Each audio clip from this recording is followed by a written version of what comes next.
آج فیض احمد فیض کی ایک اور غزل لے کر حاضر ہوں۔ گو سب کو بہم ساغر و بادہ تو نہیں تھا، یہ شہر اداس اتنا زیادہ تو نہیں تھا۔ گلیوں میں پھرا کرتے تھے دو چار دیوانے، ہر شخص کا سچا لبادہ تو نہیں تھا۔ منزل کو نہ پہچانے رہے عشق کا راہی، ناداں ہی سہی ایسا بھی سادہ تو نہیں تھا۔ تھک کر یوں ہی پل بھر کے لیے آنکھ لگی تھی، سو کر ہی نہ اٹھیں یہ ارادہ تو نہیں تھا۔ باعث رہو رسم رہی رند سے صحبت، فرق ان میں کچھ اتنا زیادہ تو نہیں تھا۔ گو سب کو بہم ساغر و بادہ تو نہیں تھا، یہ شہر اداس اتنا زیادہ تو نہیں تھا۔ پہلے بھی سب کو ساغر و بادہ میسر نہیں تھا، سب کے پاس نہیں تھے، لیکن پھر بھی یہ شہر اتنا اداس نہیں تھا جتنا کہ آج ہے۔ پہلے بھی کوئی بالکل یہ نہیں تھا، فراوانی نہیں تھی چیزوں کی۔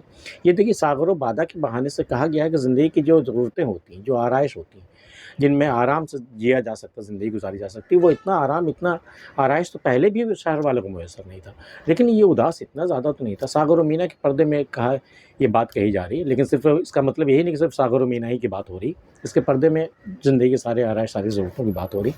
جیسے غالب نے بھی کہا کہ ہر چند ہو مشاہدہ حق کی گفتگو، بنتی نہیں ہے ساغر و مینا کہے بغیر۔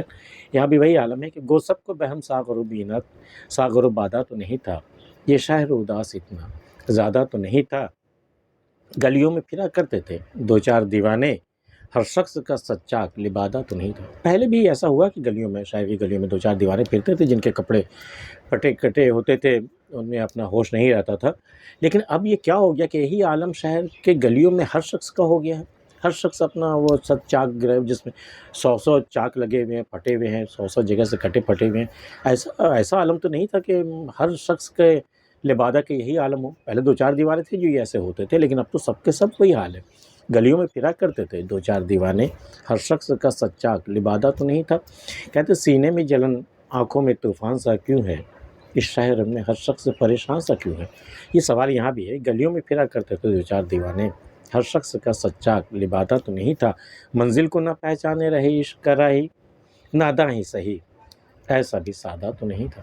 یہ کیا بات ہوئی کہ ایک عشق کا راہی وہ چلتا ہے اپنی منزل کی جانب، اور منزل اسے مل جاتی ہے، لیکن اسے وہ راہ گزر جان کر کے اور آگے چلا جاتا ہے، وہ اپنی منزل کو بھی نہیں پہچان سکا، جبکہ وہاں اسے رک جانا چاہیے تھا۔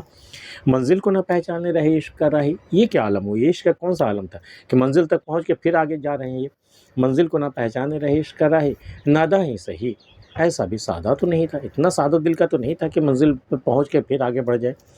تھک کر یوں ہی پل بھر کے لیے آنکھ لگی تھی، سو کر ہی نہ اٹھیں یہ ارادہ تو نہیں تھا۔ زندگی بھر جیتے جیتے جیتے تھک گئے، تھوڑا چلو تھکن اتار لیتے ہیں، پل بھر کے لیے آنکھ لگی تھی، مجھے کیا معلوم تھا کہ یہ اب بھی نیند ہے، مجھے اٹھنا ہی نہیں پڑے گا۔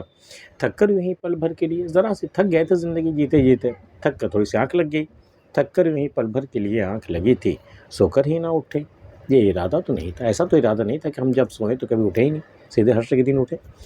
باعث رہو رسم رہی رند سے صحبت، باعث جو گناہوں سے روکتا ہے، منع کرتا ہے، تقریریں کرتا ہے، حرام حلال کا فرق بتاتا ہے، تو ان سے بھی رسم و راہ رہی ہے ان کی۔ باعث رہو رسم رہی رند سے صحبت، اور جو پینے والے تھے ان کے ساتھ ان کی بھی صحبت اٹھاتے تھے ہم، ان کے ساتھ بھی رہتے تھے، تو دونوں طرف ان کا میل تھا۔ باعث رہو رسم رہی رند سے صحبت، فرق ان میں کچھ اتنا زیادہ تو نہیں تھا۔